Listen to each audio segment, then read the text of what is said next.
की अथाह गहराइयों से करगिल की आवाम की तरफ से, इंडियन कांग्रेस की तरफ से खुशामदीद कहते हैं। और आज के इस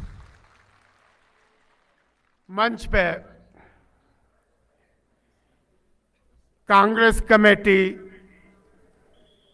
in charge general secretary Jammu Kashmir और लद्दाख मैडम रजनी पाटिल जी का भी और उनके साथियों का भी करगिल में हम दिल से खुशामदीद कहते हैं। मैं आपके और हमारे हर दिल अजीज लीडर के बीच में ज़्यादा देर न रहते हुए आज के इस इजलास का बाकायदा आगाज़ करने के लिए तिलावत कलाम पाक से आगाज़ करने नौनो तालिब इल्म इम्तियाज़ अली तुराबी को दावत देता हूँ कि वो डाइस पे आके कलामुल्लाह से मजलिस का आगाज़ करे। इम्तियाज़ अली।